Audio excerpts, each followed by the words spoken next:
હતો હું સૂતો પારણે પુત્ર નાનો, રડું છેક તો રાખતું કોણ જાનો. મને દુખી દેખી દુખી કોણ થાતું, મા હેતવાળી દયાળી જ માતો. માં શબ્દ આવે ત્યાં માણસનું મોઢું ભરાઈ જાય. પણ જ્યારે એક સ્ત્રી માં બને છે ત્યારે એ સ્ત્રીનો એક નવો જન્મ હોય છે. અને સ્ત્રી પ્રેગ્નન્સી કન્સીવ કરે ત્યાંથી લઈને બાળક 2-3 વર્ષનું થાય, એ જે 3-4 વર્ષનો જે સમય છે એ સ્ત્રી માટે એટલો બધો મુશ્કેલી ભર્યો હોય, એટલો બધો સમસ્યા ભર્યો હોય, અને એટલી બધા વિચારો હોય, એટલી બધી વાતો હોય, ક્યારેક ક્યારેક એટલી બધી સમસ્યા હોય કે સમાધાન ના હોય. અને આવા સમયે સ્ત્રી શું કરે?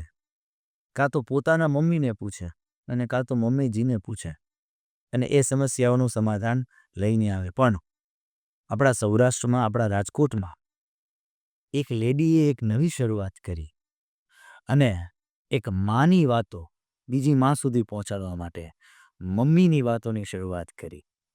અમારા ભૂમિકાબેન અમારી વચ્ચે છે, અમે એમનું સ્વાગત કરીએ છીએ. ભૂમિકાબેન, આપનું ખૂબ ખૂબ સ્વાગત છે.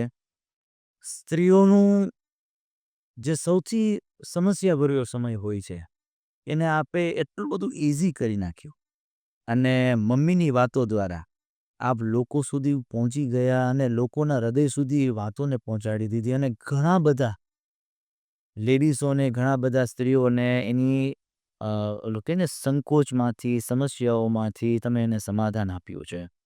આ વાતનો વિચાર તમને ક્યાંથી આવ્યો? અને તમારી લાઈફ, તમારા ફેમિલીમાં કોણ છે? આપના બાળકો વિશે થોડી અમને માહિતી આપો ને. યસ. આમ જનરલી એવું હોય છે કે બધાને લાગે કે માં બનવું બહુ સરળ છે, બધું જાતે થઈ જાય એકવાર માં બની જાય પછી, પણ એવું નથી હોતું. એક મમ્મી હોય છે ને એને બીજી મમ્મી હોય ને એ જ સમજી શકે છે. બીજા માટે એ સમજવું બહુ અઘરું છે. સાચી વાત. એક માતાની જે લાગણી હોય છે ને એ બીજી માતા બહુ સારી રીતે સમજી શકે છે. વાહ. એટલે ઈ વાત જે મેં જ્યારે અનુભવી, સમજી, મારા મમ્મી પાસેથી, મારા સાસુ પાસેથી જે કંઈ પણ મેં શીખ્યું અને મને જે અનુભવ થયા ને એ મને લાગ્યું કે મારે આપણી માતૃભાષામાં છે ને બધા સાથે શેર કરવા જોઈએ. વાહ. કારણ કે ઇંગ્લિશમાં, હિન્દીમાં ઘણા બધા લોકો હોય છે એ પોતાનો મેસેજ કન્વે કરતા હોય છે, પણ આપણે ગુજરાતી માતૃભાષામાં વધારે લોકો સુધી પહોંચે. અને અમુક હોય છે કે એની ન્યુક્લિયર ફેમિલી હોય છે, એકલા રહેતા હોય છે, એને ઘણી બધી મૂંઝવણ થતી હોય છે. ખ્યાલ નથી હોતો કે બાળકનો ઉછેર હોય છે એમાં ઘણી બધી મૂંઝવણ થતી હોય છે. તો આવા સમયે છે ને એ લોકોને જેટલી હું મદદ કરી શકું ને એના એવા વિચારથી મેં આ શરૂઆત કરી હતી. વાહ વાહ વાહ. આપને કેટલા બાળકો છે મારી 2 બાળકો છે. અને કેવડા છે? મારો સન છે એ 8 યર્સનો છે અને ડોટર 2 વર્ષની છે. વાહ. એટલે મતલબ આપ જે વાત કન્વે કરો છો એ ક્યાંય ને ક્યાંય આપનો પોતાનો અનુભવ જ છે. Yes, yes. મારો જે એક્સપિરિયન્સ છે, જે મેં મારા બાળકો સાથે અનુભવ કર્યા છે, કોઈ પણ છે ને પેરેન્ટ પરફેક્ટ નથી હોતા. બરોબર છે. એવી કોઈ ડેફિનેશન જ નથી કે જે પરફેક્ટ પેરેન્ટ હોય. જેવા બાળકો હોય ઈ પ્રમાણે જ પેરેન્ટને પોતાને બદલાવવું પડે છે. વાહ. તો જ બાળ ઉછેર છે તે સારી રીતે કરી શકાય છે અને બધા પોતાના અલગ અનુભવમાંથી શીખતા હોય છે. વાહ વાહ. મેં પણ મારા સનનો ઉછેર કર્યો, એમાંથી હું ઘણું બધું શીખી. બરોબર. એટલે મને લાગ્યું કે ના, ઘણા બધા લોકોને આજે તકલીફ થતી હોય એના માટે હું છે ને સોલ્યુશન થોડું જેટલું પણ લાવી શકું એ મારાથી ટ્રાય કરું. અરે વાહ. પણ તમારા 2 સંતાનો છે, તો અને આમ જોવા જઈએ અને લેડીઝ, એક શબ્દ આપણી આ ટર્મ છે હાઉસવાઈફ, બટ હું એવું માનું છું કે એ હાઉસ જ એ વાઈફના કારણે છે. કારણ કે 24 અવર્સની જોબ છે. આજ બહાર નોકરી કરવી હોય તો એની 8 કલાક હોય, એની 10 કલાક હોય. પણ જ્યારે એક સ્ત્રી હાઉસવાઈફ, એક હોમમેકર હોય ત્યારે એની જોબ 24 અવર્સની હોય. પરિવારને સાચવવાનો, સાફ સફાઈ, જમવાનું, બાળકોને સાચવવાના, સ્કૂલની જવાબદારી, આ બધી જવાબદારીઓ વચ્ચે આપ વિડીયો બનાવવાનું, કન્ટેન્ટ બનાવવાનું કેવી રીતે મેનેજ કરો છો? એના માટે સૌથી વધારે હું થેન્કફુલ છું મારા ફેમિલીને, બરોબર. કે મારા ઇનલોઝ છે અને મારા પેરેન્ટ્સ બી અહીંયા જ છે રાજકોટમાં. બંનેનો ખૂબ જ સારો સપોર્ટ છે. આમ વર્ક ફ્રોમ હોમ કરીએ આપણે કે પછી કોઈ જોબ કરવા જઈએ એમાં કંઈ ખોટું નથી, પણ જ્યારે તમને ફેમિલીનો સપોર્ટ હોય ને ત્યારે તમારો ગ્રોથ બહુ સારો થાય છે. વાહ! બહુ સાચી વાત છે, બહુ સારી વાત છે. અને પેરેન્ટિંગને તમે કેવી રીતે જુઓ છો? આજના સમયની અંદર પેરેન્ટિંગ એક સૌથી ઇન્ટરેસ્ટિંગ સબ્જેક્ટ પણ છે. એની સાથે ટફ સબ્જેક્ટ પણ છે. એટલે લોકો ઘણી વખત મૂંઝવણમાં હોય છે કે બાળકને કેવી રીતે ઉછેર કરવો. તો તમે પેરેન્ટિંગને તમે કેવી રીતે જુઓ છો? આપણે જો એમ કહીએ ને કે મારે બાળ ઉછેર વિશે શીખવું છે, તો આપણા જે ગયઢા હશે ને ઈ હસશે આપણા ઉપર કે આ કઈ શીખવાની વસ્તુ થોડી છે, નેચરલી આવડી છે. પણ હવેનો સમય એવો છે કે પેરેન્ટ્સને બહુ બધું શીખવું પડે છે બાળ ઉછેર માટે. પહેલા હતા બાળકો જાતે મોટા થઈ જતા હતા. સાચું. હવે બાળકોને 24 કલાક ઘરમાં રાખવાના. ઘરમાં એને કેવી રીતે આપણે મેનેજ કરવા. સાચી વાત. પહેલા પેરેન્ટ્સને ખબર પણ નહોતી કે બાળક ક્યાં રમે છે. 1 વર્ષનું થાય, ચાલતા શીખી જાય, જાતે રમવા માંડે. પેરેન્ટ્સને કોઈ પણ જાતની ચિંતા ન હોય. સાચી વાત છે. અને હવેનો સમય એવો છે કે બાળકને જ્યાં સુધી આપણે સ્કૂલમાં મોકલી ત્યાં સુધી કમ્પ્લીટલી લાઈક 3 કે 4 વર્ષ સુધી આપણે પૂરેપૂરા એફર્ટ્સ આપવા પડે બાળક માટે. સાચી વાત છે. અને બહુ સમજી વિચારીને શીખવું પડે. કારણ કે આમ જોઈએ ને તો બહુ સરળ લાગે. એમાં કાંઈ જ નથી હોતું, પણ ના, ઘણું બધું છે. બાળ ઉછેર એક બહુ અઘરો ટોપિક છે અત્યારના સમયમાં. બહુ સાચી વાત છે. આપણે આમ કહીએ ને કે બાળક છે ને એ ખાલી ઘડો છે. એની અંદર માતા-પિતા અને પરિવાર જે એમાં પધરાવતા જશે એનાથી એ ઘડો ભરાતો જશે. પછી એમાં તમે સંસ્કાર પધરાવશો તો સંસ્કાર આવશે, સંસ્કૃતિ પધરાવશો તો સંસ્કૃતિ આવશે, સારું શિક્ષણ આપશો તો શિક્ષણ આવશે. અને કોઈ ખરાબ વ્યસન કે ખરાબ કોઈ વાત કે એ જોશે તો એ પણ એનામાં ક્યારેક ને ક્યારેક આવશે. એટલે પેરેન્ટિંગ જોવા જઈએ તો સૌથી મહત્ત્વનું છે. અને આપણે એમ કહે છે ને કે માવતરમાં હોય તો સંતાનમાં આવે. અને એની આપણી દેશી કહેવત છે કે કૂવામાં હોય તો અવેડામાં આવે. બહુ સાચી વાત છે. પણ આજના સમયની અંદર સૌથી ટફ અને મહત્વનો સબ્જેક્ટ હોય તો એ ફૂડ હેબિટ્સ છે. હા. આજે લગભગ બાળકો સ્કૂલમાં જતા હોય અને સ્કૂલમાં જતા હોય એટલે એ લોકોની ફૂડ હેબિટ્સની અંદર ઘણા બધા ચેન્જીસ આવતા હોય. ખાસ કરીને બીજા એના જે સાથે ભણતા છોકરાઓ જે જોતા હોય. પછી ખાસ કરીને એડવર્ટાઇઝમેન્ટ આજના સમયની અંદર લોકો ટીવી અને મોબાઈલ છોકરાઓના હાથમાં આવી જ જાય છે. તો એ જોઈને એ લોકો ફૂડ્સને લાઈક કરવા માંડતા હોય છે, એની પાછળ જતા હોય છે, થવા માંડે. એટ્રેક્ટ થવા માંડે. તો એના માટે તમે શું કેર કરો છો અને કયા પ્રકારનું ફૂડ બાળકને આપવું જોઈએ? યસ. બાળકને જ્યારથી આપણે જમવાની શરૂઆત કરીએ ને ત્યારથી જ છે ને એને હેલ્ધી ફૂડ કે એનાથી શરૂઆત કરીએ તો બાળકનો જે 5 વર્ષ સુધીનો જે સમય છે એમાં જેનો મેઇન જે એનો બ્રેઇન ડેવલપમેન્ટ થવાનું છે ને એ બહુ જ સારું થશે. અત્યારના સમયમાં છે ને નાની ઉંમરથી જ હેલ્થ ઇશ્યુઝ વધવા માંડ્યા છે. બરોબર છે. નાના નાના બાળકોને હાર્ટ એટેક આવવા માંડ્યા છે. આપણે કોવિડ પછી જોઈએ છીએ. સાચું. કેન્સર એટલા બધા થાય છે. સાચું. કારણ કે આ પેકેજ ફૂડમાં મોટા ભાગે છે ને પ્રેઝર્વેટિવ્સ હોય છે. અને એ બહુ ખરાબ રીતે નુકસાન કરે છે શરીરમાં. પણ આપણે હજી એટલા બધા અવેર નથી થયા કે એ બધું ગણકારીએ. એમાં એ લોકો લખીને પણ આપે છે. કોઈ પણ પેકેટની પાછળ છે ને લખેલું હોય છે કે અમે આ ખરાબ ઇન્ગ્રીડિયન્ટ યુઝ કરી છીએ. આપણે જોઈએ છીએ, જાણીએ છીએ, તેમ છતાંય આપણે બાળકોને આપીએ છીએ. વાહ, સાચું. 100% એના માટે છે ને ખાસ એક બધા પેરેન્ટ્સને અવેર થવાની બહુ જ જરૂર છે. ઓકે. કે બાળકોમાં જો તમે ફૂડ હેબિટ સારી કરશો ને તો એના ઓવરઓલ ડેવલપમેન્ટ પણ સારું થશે. એનું સ્વાસ્થ્ય લાંબા સમય સુધી સારું રહેશે. ઓકે. અને હેલ્ધી ફૂડની ડેફિનેશનમાં તમે શું લઈને આવો છો? ઘરનો બનાવેલો ખોરાક એ હેલ્ધી ફૂડમાં હું અત્યારે કહી શકું. કેમ કે આપણે ફ્રૂટ્સ, વેજીટેબલ્સ બહારથી આપણે લઈ આવતા હોઈએ છીએ. એમાં બી હવે થોડું ઘણું હોય જ છે. તો ઘરનો બનાવેલો તમે તાજો ખોરાક બાળકને બનાવીને આપો એનાથી સૌથી ઉત્તમ બીજી કોઈ વસ્તુ નથી. પણ હવે ક્યારેક તો બાળક એવું છે એટલે મોટા કંટ્રોલ નથી કરી શકતા. આમ જોવા જઈએ તો આપણે બાળકને ના પાડીએ છીએ પણ ક્યાંક ને ક્યાંક આપણે પોતે પણ એ કરતા હોઈએ છીએ. તો એવું ફૂડ્સ આપણે એવું ટેસ્ટી ફૂડ્સ આપવું હોય તો એવા ક્યાં ફૂડ્સને તમે સજેસ્ટ કરો છો? 2-4 એવી આઈટમ કે 2-5 આઈટમ કે જે બાળકોને આપી શકાય અને હેલ્ધી પણ હોય અને ટેસ્ટી પણ હોય અને થોડુંક યુનિક પણ હોય. યસ. આપણે બહારનું જંક ફૂડ છે એને ઘરે છે ને યુનિક વેમાં પ્રિપેર કરીએ. બાળકને અમુક ટાઈપનો ટેસ્ટ ભાવતો જ હોય છે. નુકસાન કઈ વસ્તુ કરે છે કે જે લાંબા સમયથી પડેલી હોય અને એ પછી જો બાળકને આપવામાં આવે ને એ વધારે નુકસાન કરે છે. પણ એ જ વસ્તુ જો તમે ઘરે તાજી બનાવીને આપશો ને તો એનાથી કોઈ નુકસાન નથી થવાનું. બ્રેડ છે તો એ પણ બનાવવી બહુ જ સરળ છે. આપણે બ્રેડ છે એ બહારથી સીધા લઈ આવીને આપી દઈએ બાળકોને, એ આપણા માટે ઇઝી છે. પણ ખરેખર બ્રેડ બનાવવા માટે અડધીથી પોણી કલાકનો જ સમય લાગે છે. ઓકે. આપણે કદાચ એ પણ ન કરીએ હાલો, એના બદલે એવું કરીએ કે મહિનામાં એક જ વાર બ્રેડ આપવાની બાળક સાથે, એવો રૂલ ફિક્સ કરવો જોઈએ કે હું તને મંથમાં એક જ વાર બ્રેડ વાળું ખાવા દઈશ, હું મંથમાં એક જ વાર તને મેગી આપીશ.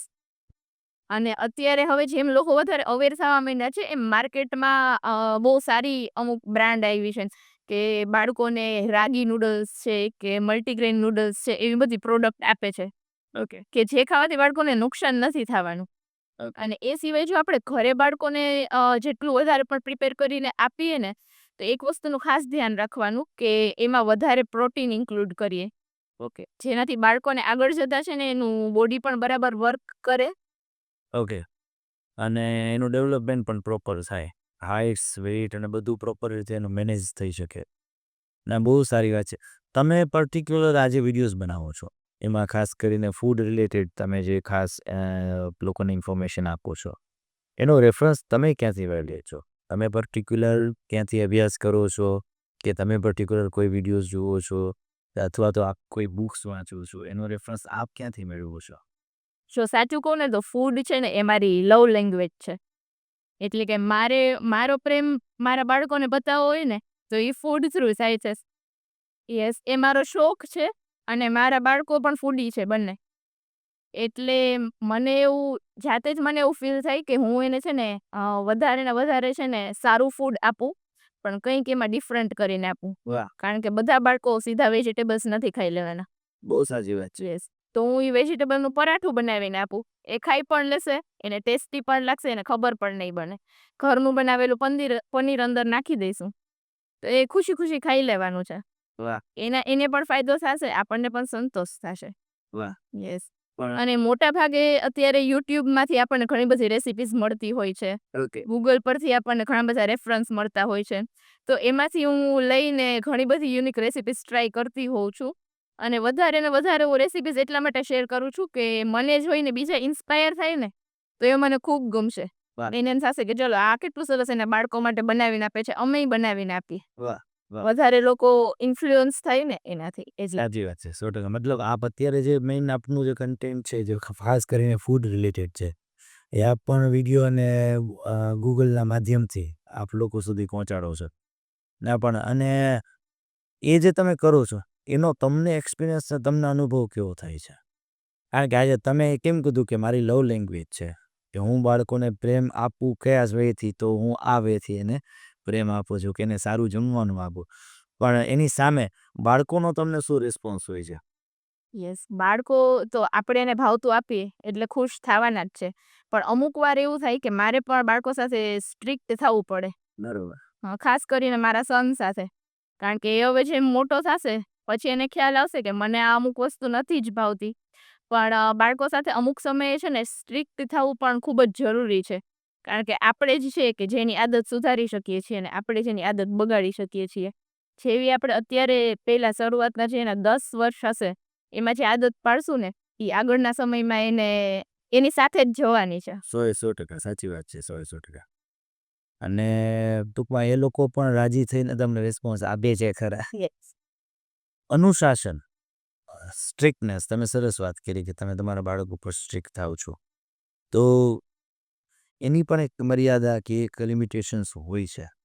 તો કેવી રીતે સ્ટ્રિક્ટ થવું, કેવી રીતે એનું અનુશાસન રાખવું અને કેવી રીતે બાળકોને એક મર્યાદામાં બાંધીને રાખવા જોઈએ, એને તમે કેવી રીતે એને એપ્લાય કરો છો અને એનો અનુભવ તમને કેવી રીતે થાય છે? યસ. ઓનેસ્ટલી કહું તો આ છે ને દર વખતે વર્ક નથી થતું. આપણું અનુશાસન હોય ને એ હંમેશા વર્ક નથી થતું. બરોબર.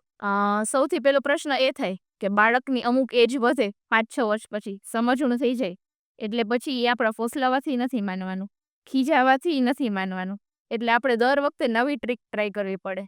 એમાં એવું થઈ શકે કે અમુક બાળકો છે એની સાથે જે વર્ક કરતું હોય ને તે કરવાનું જ છે, પણ અમુક જે બાળકો હોય બહુ જ જિદ્દી હોય, સ્ટબન હોય, આપણે જેટલા જિદ્દી હોય સામે એટલા જ જિદ્દી હોય, ત્યારે હેન્ડલ કરવું ડિફિકલ્ટ થઈ જતું હોય સિચ્યુએશન.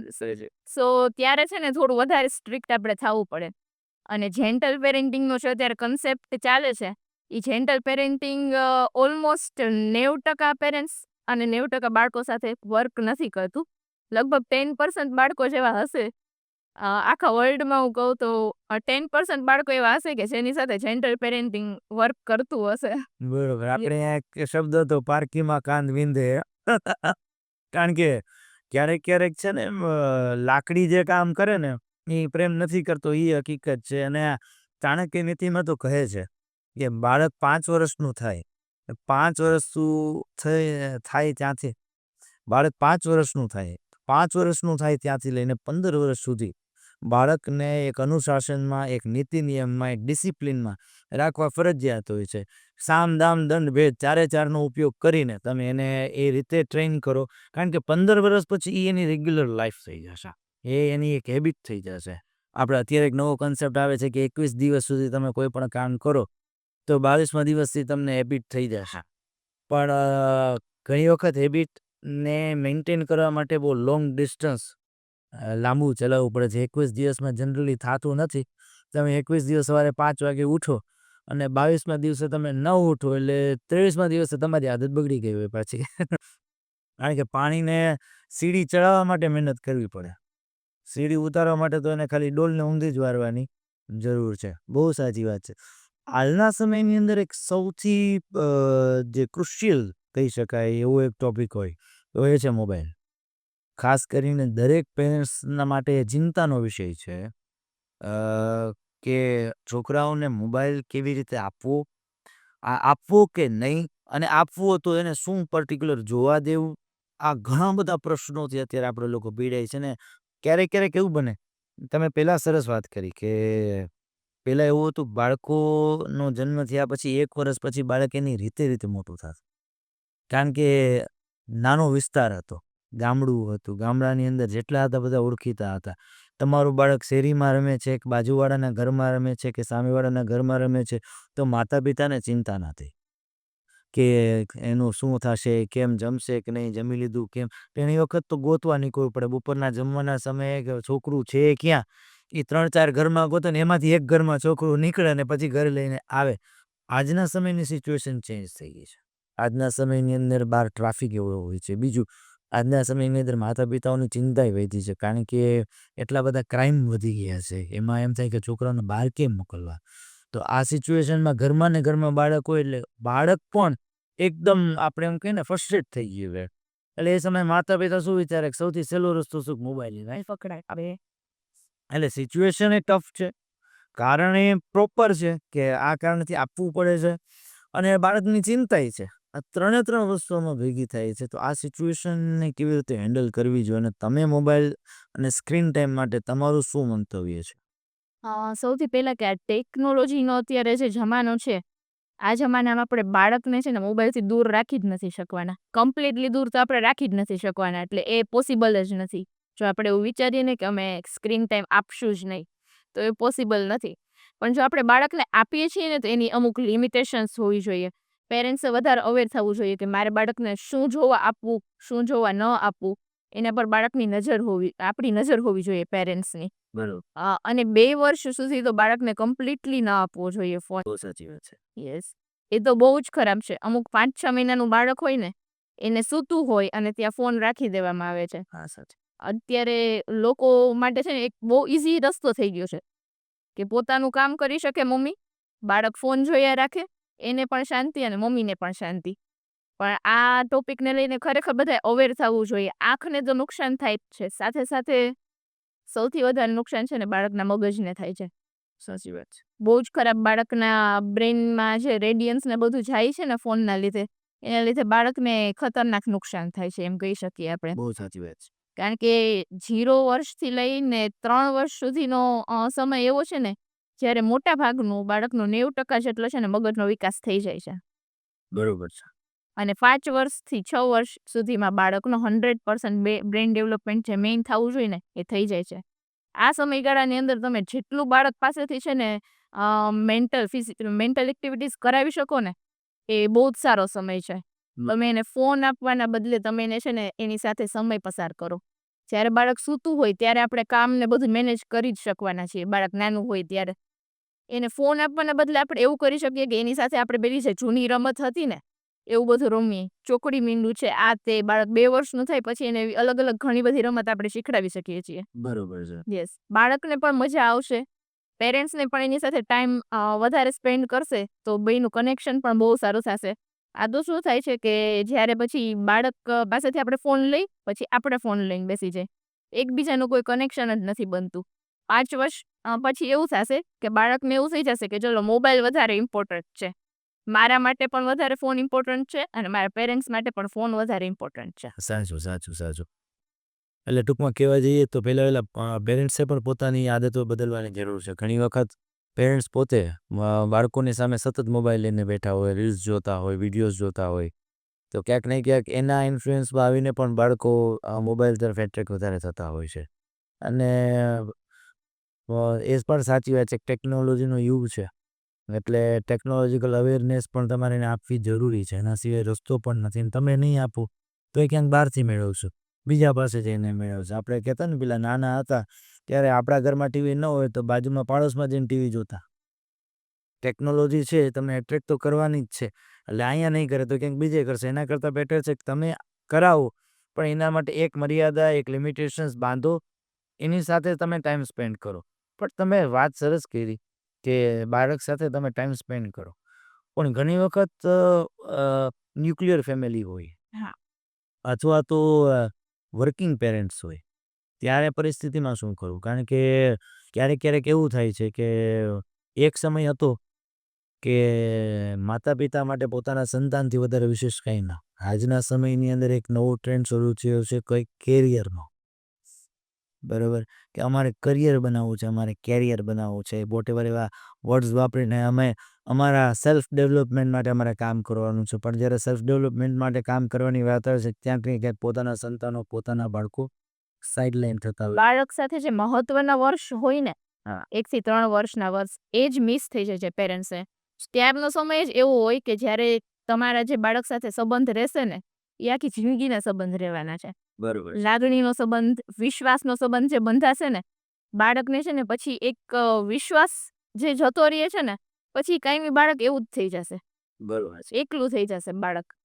એટલે જો તમારે બહુ આમ જરૂર ન હોય ને, તો 3 વર્ષ સુધી બાળકને મૂકીને ન જવું જોઈએ ખરેખર. પણ જો ઘરે એની બરાબર કેર થતી હોય, ગ્રાન્ડ પેરેન્ટ્સ હોય, તો કોઈ ચિંતાની વાત નથી. એની પાસે તમે મૂકીને સરળતાથી જઈ શકો છો. બરોબર છે. પણ જો પછી કોઈ તમારે બીજા અજાણ્યા વ્યક્તિ પાસે મૂકીને જવું પડે બાળકને, ત્યારે ખરેખર એક એમ ટફ સિચ્યુએશન કહી શકાય પેરેન્ટ્સ માટે, અને બાળકની મેન્ટલ હેલ્થ ઉપર એની બહુ જ અસર થાય. બહુ સાચી વાત છે. કારણ કે એ બોલી તો નથી શકવાનું કે એને શું ફીલ થાય છે. આમ થોડી 5 કે 10 મિનિટ આપણે રસોડામાં હોઈએ તો અહીંયા પણ બાળક પાછળ આવશે જોવા, મમ્મી છે કે નહીં, શું કરે છે. તો એ બોલી નહીં શકે, પણ એને મેન્ટલ હેલ્થ પર બહુ ખરાબ અસર થાય, અને જેના લીધે છે ને એને ભવિષ્યમાં પણ ટ્રસ્ટ ઇશ્યુઝ થવાના છે. બરોબર. કે આમ વિશ્વાસ એને પછી ન રહે પેરેન્ટ્સ પ્રત્યે, અને એની જે લાગણીનો સંબંધ જે હોય ને એ પણ ઓછો થઈ જાય. આપ એક સ્ત્રી પણ છો, આપ એક માં પણ છો. અત્યારે એક ફેમિનિઝમનો એક ટ્રેન્ડ પણ ચાલે છે કે ઘણી વખત આપણે સ્ત્રીઓને કે લેડીઝને સલાહ આપીએ કે તમે થોડા સમય માટે તમારા સંતાનો ઉપર ધ્યાન આપો. આપના માટે અત્યારે આ પ્રશ્ન એટલા માટે જરૂરી થઈ જાય છે કે આજ આપ ઓલમોસ્ટ 1,00,000-1,15,000થી વધારે સોશિયલ મીડિયા ફેમિલી ધરાવો છો. એટલે આપ પૂરેપૂરા એક્ટિવ છો, અને સાથે સાથે લેડીઝ છો, સાથે સાથે માં છો. આ બધા કાર્યોને તમે સિન્ક્રોનાઇઝ કરીને ચાલો છો. તો જે ખાસ કરીને કરિયર ઓરિએન્ટેડ જે લેડીઝ હોય છે, જે વુમન્સ હોય છે, એમને તમે શું સલાહ આપો છો? Time management.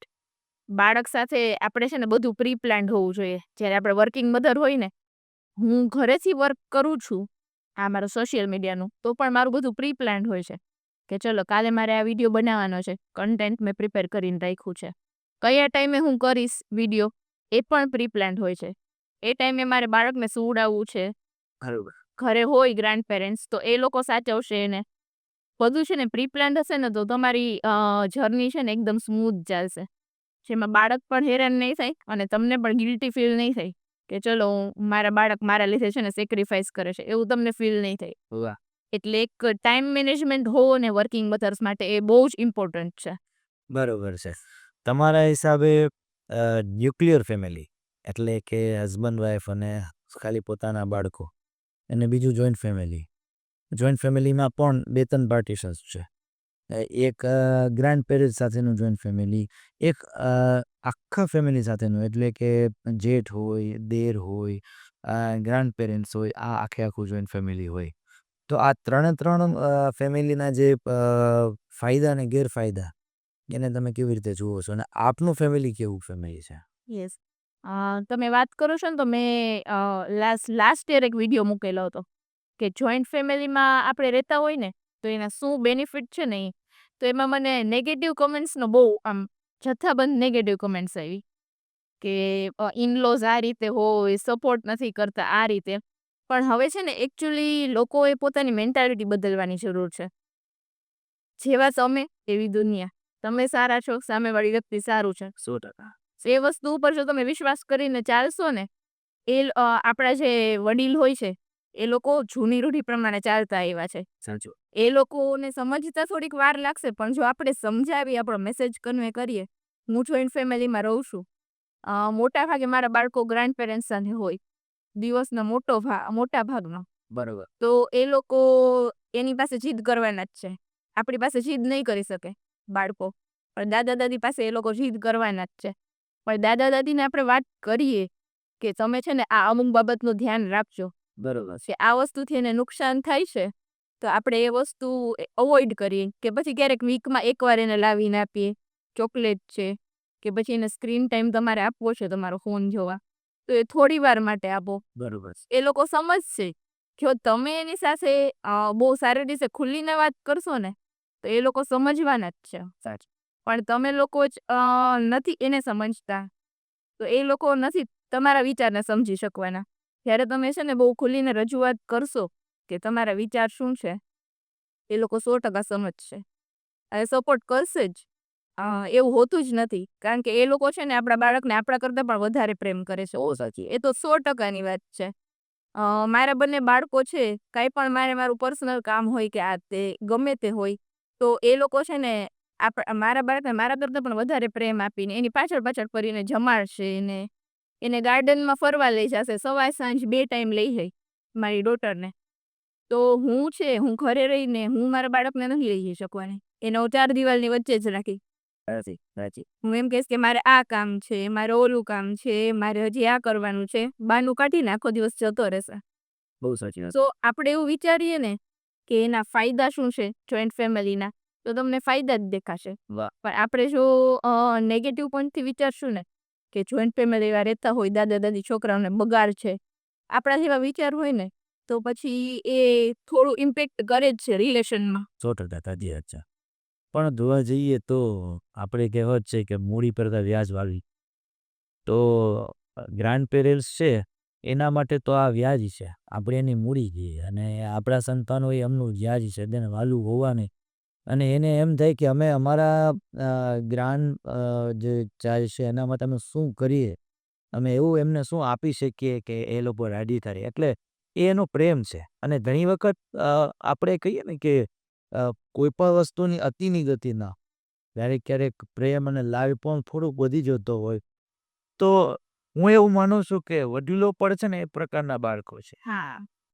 એટલે એની સાથે એક સિંક્રોનાઇઝેશન કરી એમને અત્યારની જે વાત છે એ એમના સુધી પહોંચાડી એના ફાયદા સમજાવી અને વ્યવસ્થિત રીતે વાત કરવામાં આવે તો હું માનું છું કે ગ્રાન્ડ પેરેન્ટ્સ જેવડું સપોર્ટ એમનું દુનિયામાં કોઈ નથી. કોઈને ન મળે.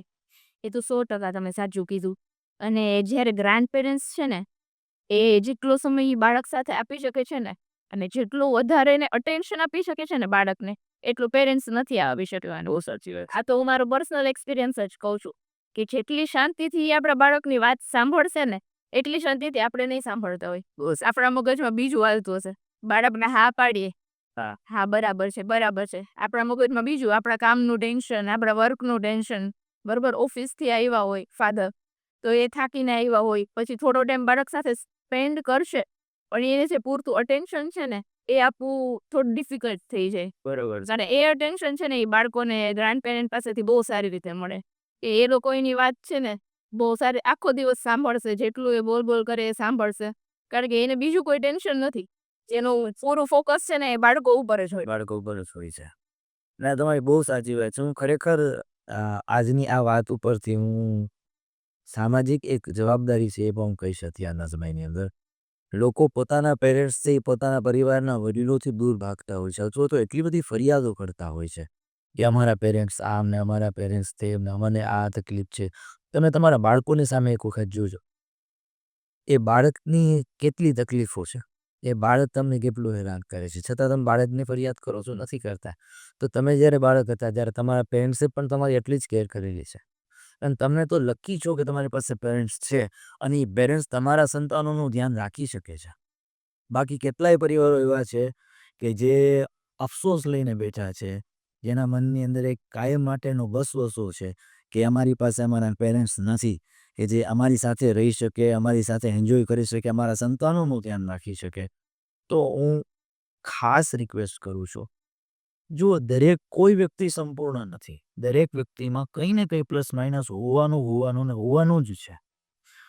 તો સારી વસ્તુને જોઈએ અને ખરાબ વસ્તુને સાઈડ કરીએ તો લાઈફની અંદર લાઈફની અંદર આનંદ સિવાય બીજું કંઈ નહીં. અને બેટર એ છે કે આપણે એમ કહીએ ને કે સદ્ગુણોને જુઓ અને અવગુણોને નભાવો. અને એ સાથે પતિ પત્નીમાંય હોય છે. જીવવાની મજા તો જ આવે. 100%ની વાત છે. તમારા પતિ પત્ની વચ્ચેનો સંબંધ કેવો છે અને તમે એકબીજા સાથે ખાસ કરીને, કારણ કે પતિ પત્નીના જીવનના 3 પડાવ હોય. પહેલો પડાવ જ્યારે લગ્ન થાય એ એ 2 વર્ષ 3 વર્ષનો સમય અલગ હોય. પછી સંતાન આવે, એનો બીજો પડાવ. અને જ્યારે સંતાન 10-12 વર્ષના થઈ ગયા પછી થોડા ઇન્ડિપેન્ડન્ટ થાય એ પછીનો ત્રીજો પડાવ. આપ અત્યારે બીજા પડાવમાંથી પસાર થઈ રહ્યા છો. તો આપના હસબન્ડ વાઈફના સાથેના સંબંધો, એની વચ્ચેની વાતો, એના વચ્ચેના વાદ વિવાદ અને સંવાદ કેવા છે? અમારી બંનેની છે ને પેરેન્ટિંગ સ્ટાઇલ કમ્પ્લીટલી ડિફરન્ટ છે. બરોબર. હું સ્ટ્રિક્ટ પેરેન્ટ છું ઓકે. અને એ એકદમ સાવ કુલ લેટ ટાઈપ છે. એટલે એ ઘરમાં પગ મૂકશે ને ટકરાવ દોડીને એની પાસે વહી જશે. બરોબર. એ ઘરે ભલે સાંજે 2 કલાક સૂતા પહેલા એની સાથે ટાઈમ સ્પેન્ડ કરવાના છે, પણ છોકરાઓને એ જ વધારે ગમવાના છે. બરોબર. યસ. અને મમ્મી તો છોકરાના લાઈફની વિલન જ હોય. કારણ કે બાકીનો આખો દિવસ એને મમ્મી સાથે સ્પેન્ડ કરવાનો હોય. રોકટોક એ આપણે જ કરવાના છીએ. એટલે આપણે તો વિલન બનીને જ રહેવાનું હોય. બહુ ઓછા કેસમાં એવું હોય કે જ્યારે છે ને ફાધર અને મધર બંનેનો છે ને એક રાગ હોય ને, એવું બહુ ઓછા કેસમાં હોય છે. આપણે પણ મોટા થઈએ, આપણા પેરેન્ટ્સ પણ એવી જ રીતે હતા. કાં તો મમ્મી કુલ હોય ને પપ્પા સ્ટ્રિક્ટ હોય. બરોબર છે. યસ. તો તમારા એવો જગ્યાએ ઝઘડો થાય છે? ઝઘડો તો બહુ અમે એટલા મેચ્યોર થઈ ગયા હતા કે ઝઘડો બહુ ઓછો થાય. પણ ઘણી વાર છે ને મત બંનેના અલગ અલગ હોય ને, એ બાબતને લઈને થોડું થાય કે અમુક વસ્તુની હું છોકરાને ના પાડતી હોય પણ એની પાસેથી હા પડી જાય. ત્યારે બાળક ઉપર એ બહુ ઇમ્પેક્ટ ખરાબ રીતે કરે. એને ખબર પડી જાય કે ચલો ડેડા છે ને એ મને હા પાડવાના છે, ને ભલે ના મમ્મા ભલે ના પાડે. ઓકે. એટલે એ બાબતને લઈને અમે પણ શીખતા જઈએ છીએ. ઓકે. તો બી હવે રસ્તો તમે કાઢ્યો છે એનો. અત્યારે તો મોટા ભાગે હું એને પહેલેથી છે ને સમજાવી દઉં કે આ વસ્તુમાં છે ને તમારે એને હા પાડવાની જ નથી. બરોબર છે. અમુક જે એવી વસ્તુ હોય કે જે ફરજિયાત મારે એને ના પાડવાની જ છે, એમાં બારે એને પહેલા સમજાવી દેવું પડે કે તમારે આ વસ્તુની તો હા પાડવાની જ નથી. ઓકે. મતલબ તમે પાવરને સ્ટેબિલાઇઝ કરો છો. આમ જોવા જઈએ વોલ્ટેજ વધઘટ થતા હોય, વચ્ચે એક સ્ટેબિલાઇઝર મૂકી દો તો એ પાવર તમારો સ્ટેબિલાઇઝ થઈને આગળ જશે. એટલે તમારે જેટલું જોઈએ છે એટલો જ પાવર મળશે. ખરેખર બેસ્ટ વે છે. મારે પણ સંતાનો છે ને અમે આ જ ટ્રીકને ફોલો કરીએ છીએ. અમે વાતને એક વે આપી દઈએ વ્યક્તિ થ્રુ, કે માની લ્યો કે કોઈ કામ કરવું છે, મારા સંતાનની ઈચ્છા છે, તો અમે પેલા ડિસ્કસ કરીએ કરાવવું છે કે નથી કરવા દેવું, શું કરવું છે. તો એક સ્ટ્રિક્ટ થાય, એક થોડોક સોફ્ટ થાય. પણ જે સ્ટ્રિક્ટ છે ને એ પૂછશે કે કરવા દેવું છે કે નથી કરવા દેવું, અથવા જે સોફ્ટ છે ને એ સ્ટ્રિક્ટ વ્યક્તિને પૂછશે કે આ ના પડસ પણ હવે ઈચ્છા છે તો કરવા દેવું છે. તો કે કાંઈ વાંધો નહીં તમે કહો છો ને, તો સંતાનોના મનમાં માતા પિતાની વેલ્યુએશન પણ એ વધશે. ઘણી વખત કેવું થાય છે કે સ્ટ્રિક્ટ અને સોફ્ટ બિહેવિયરની અંદર માતા-પિતા સિંક્રોનાઇઝેશન નથી કરી શકતા. જેનાથી શું થાય કે છોકરાઓ ઉપર એક અલગ ઇમ્પેક્ટ ઊભી થાય. એના માટે એક ખરાબ વ્યક્તિ થઈ જાય, એક સારો વ્યક્તિ થઈ જાય. એટલે એ બહુ જરૂરી છે કે માતા-પિતાએ પોતાના સંતાનોમાં એક સિંક્રોનાઇઝેશન ક્રિએટ કરી અને પછી સંતાનો સાથે કન્વર્ઝેશન કરશે ને, તો એનાથી બાળકોની અંદર એક ડેવલપમેન્ટ પણ પ્રોપર આવશે. બીજું રિસ્ટ્રિક્શન પણ રહેશે અને ખુલ્લું આકાશ પણ રહેશે. એટલે ખરેખર બહુ જરૂરી અને સારી વાત તમે કરી. અ મેં છે ને મારા ફીડ પર ઘણી બધી આવી પોસ્ટ શેર કરેલી છે કે પેરેન્ટ્સ બન્યા પછી છે ને હસબન્ડ વાઈફના રિલેશનમાં બહુ ડિસ્ટન્સ આવી જતું હોય છે. આવે છે સાચું. કારણ કે ત્યારે જ છે ને કોઈ પણ લેડીને એના હસબન્ડના સપોર્ટની સૌથી વધારે જરૂર હોય, એની અન્ડરસ્ટેન્ડિંગની સૌથી વધારે જરૂર હોય. એ જે 2-3 વર્ષનો જે પીરિયડ છે ને, ત્યારે હસબન્ડ પ્રેગ્નન્સીના ટાઈમથી લઈ અને એ 2-3 વર્ષના સમય સુધી જો વધારે સપોર્ટ મેન્ટલી આપશે ને લેડીને, તો આગળ જતાં છે ને એની મેરેજ લાઈફ બહુ સારી રહેવાની છે. વાહ! અને આ સમયમાં જો ડિસ્ટન્સ થઈ જશે ને, તો એકબીજા પ્રત્યે એને ઓલું રહેવાનું છે એક ગિલ્ટ ફીલ થાય, એક ડિસ્ટન્સ આવી. કે એક જણા ઉપર બધો લોડ આવી ગયો છે. સાચું, સાચું, સાચું. આપણે એવું તો ન કહી શકીએ કારણ કે ઇક્વલ પેરેન્ટિંગ આપણે અહીંયા નથી. આપણે અહીંયા ચલણ નથી ઇક્વલ પેરેન્ટિંગનું. અને આપણે કહી પણ ન શકીએ કારણ કે મેન છે એ આખો દિવસ 12 અવર્સ વર્ક કરવાના હોય. જે પછી આપણે એવું એની પાસેથી એક્સપેક્ટ ન કરી શકીએ કે હવે તમે રાત્રે જાગીને બાળકનું ધ્યાન રાખો. બહુ સાચી વાત છે. યસ. કારણ કે ઇક્વલ પેરેન્ટિંગ માટે બંને ઇક્વલી હોવા જોઈએ. કે આ વિદેશમાં એવું ચલન છે કે ન્યુક્લિયર ફેમિલી છે. બંને માણસ કમાય તો ઘર ચાલે છે અને એ સમયમાં એને સંતાનોને સાચવવાના છે. એટલે બંને ઇક્વલ થઈને સંતાનોને સાચવતા અથવા તો બીજા બધા કામ કરતા હોય. જ્યારે આપણી અહીંયા એક સિસ્ટમ કેવી છે કે એક વ્યક્તિ કમાતો હોય અને એની સાથે ઘરના બીજા 4, 5, 6 વ્યક્તિ હોય એ એના સાથે જોડાયેલા હોય. હવે જે વ્યક્તિ બહાર જઈને મહેનત કરે છે, જે કમાવાની મહેનત કરે છે, જે ઘરમાં આવક લઈને આવે છે, એ ઘરે આવીને પણ જો પાછું આ જ એક્સપેક્ટેશન બાકીના 4-5 લોકો રાખશે કે હવે તમે આવી ગયા છો તો હવે તમે પાછા ઇક્વલી અમે જે કામ ઘરમાં કરીએ છીએ એ કામ પાછા તમે પણ કરો. આઈ થિંક એ પોસિબલ પણ નથી. હા, તમે એમનો લોડ ઓછો કરાવી શકતા હોય કે ભાઈ એ કામ કરો, હું તમારો લોડ ઓછો કરું છું. તમારા ભાગનું અડધું કામ હું કરું છું, તો મારા ભાગનું અડધું કામ તમે કરો. So it's possible. બાકી એ ટફ સિચ્યુએશન છે. 100% સાચી વાત છે. અને એમાંય આપણું અત્યારનું બજાર કોમ્પિટિટિવ માર્કેટ એટલું ટફ હોય છે કે પુરુષો જે બહાર કામ કરવા માટે જાય છે અથવા તો જે પણ વ્યક્તિ બહાર કામ કરવા માટે જાય છે, એક એવું મેન્ટલ સ્ટ્રેસ લઈને આવતા હોય છે. એને ઘરના કેલ્ક્યુલેશન્સ એના મગજમાં ચાલતા હોય. એના મગજની અંદર નેક્સ્ટ મંથના EMIના વિચાર ચાલતા હોય, ક્લાયન્ટ કન્વર્ઝેશનના વિચાર ચાલતા હોય. એની સાથે સાથે પરિવારનું મેનેજમેન્ટ, સંતાનોનું મેનેજમેન્ટ એ પણ એના મગજની અંદર હોય છે. અને આ બધા સાથે ડીલ કરતાં એને ચાલવાનું હોય છે. એટલે તમે બહુ સરસ વાત કરી કે અન્ડરસ્ટેન્ડિંગ જો હોય ને બંને વચ્ચે, એ બહુ જ ઇમ્પોર્ટન્ટ છે. બાળક આવ્યા પહેલાની વાત અલગ હતી. બરોબર. હવે પ્રેગ્નન્સી આપણે લેડીને હોય ને ત્યારથી લઈ ઘણા બધા ઇશ્યુ અને ઘણા બધા હોર્મોનલ ઇમ્બેલેન્સ થતા હોય, ચેન્જીસ થતા હોય, જેના લીધે એના મૂડ સ્વિંગ્સ થતા હોય, નેગેટિવિટી વધી જતી હોય, બહુ જ વિચાર અલગ અલગ આવતા હોય. હવે આવા સમયે છે ને જો તમને હસબન્ડનો સપોર્ટ મળે ને, તો એનાથી વિશેષ બીજું કાંઈ જ ના જોઈએ. વાહ! બહુ સાચી વાત. જો તમારી મેન્ટલ હેલ્થ સારી રહે ને, તો બાળકની મેન્ટલ હેલ્થ સારી જ રહેવાની છે. સાચું. પણ જો તમે નેગેટિવ વિચારશો અને પછી એકલા એકલા મૂંઝાશો, એટલે ઘણીવાર એવું થતું હોય છે કે ઘણી લેડી પણ છે ને એકલી એકલી મૂંઝાતી હોય, ખુલીને પોતાના હસબન્ડ સાથે બધી વાત ન કરી શકે. Yes, exact. તો એકબીજા સાથે વાત કરવી, કન્વર્સેશન છે એ બહુ જ ઇમ્પોર્ટન્ટ છે. વાહ! 10 થી 15 મિનિટનો ભલે તમે ટાઈમ કાઢી શકો, એકબીજા સાથે વાત કરો દરરોજ, તમારું મન હળવું થઈ જશે. વાહ! બસ એ કડી છે ને ઈ ચાલ્યા રાખે લાંબા સમયથી, લોંગ ટર્મ હેલ્થી રિલેશનશિપ માટે. વાહ! વાહ! ટૂંકમાં શેરિંગ ઇઝ કેરિંગનો કન્સેપ્ટ જેટલો બાળકો માટે જરૂરી છે એના કરતાં વધારે પેરેન્ટ્સ માટે જરૂરી છે. પેરેન્ટ્સ હેપી હશે તો જ બાળકો હેપી રહેવાના છે. પેરેન્ટ્સ સ્ટ્રેસમાં હશે, સ્ટ્રેસ હશે એટલે બાળકો ઉપર બધું ફ્રસ્ટ્રેશન નીકળવું. નીકળવાનું છે. સાચી વાત છે. બહુ સાચી વાત છે. શેરિંગ એટલે તમારા વિચારોનું, તમારી વાતોનું, તમારા ઇમોશનનું શેરિંગ તમે તમારા કેરિંગ પર્સન સાથે કરશો તો ઇનડાયરેક્ટલી તમે બેય હેલ્ધી લાઈફસ્ટાઈલમાં, હેલ્ધી રિલેશનમાં આગળ વધી શકશો. ક્યારેય તમારે પર્ટિક્યુલર ચાઇલ્ડને રિલેટેડ તમારા ગ્રાન્ડ પેરેન્ટ્સ સાથે ઝઘડો થયો છે અથવા તો કોઈ ચર્ચાઓ થઈ છે? ઝઘડો તો ક્યારેય નથી થયો કારણ કે અમે લોકો છે ને પહેલેથી બધી વાત કરેલી હોય એકબીજા સાથે. બરોબર છે. લાઈક સ્ક્રીન ટાઈમ એને આપે છે ગ્રાન્ડફાધર, તો આટલી મિનિટ જ આપવાનો એને.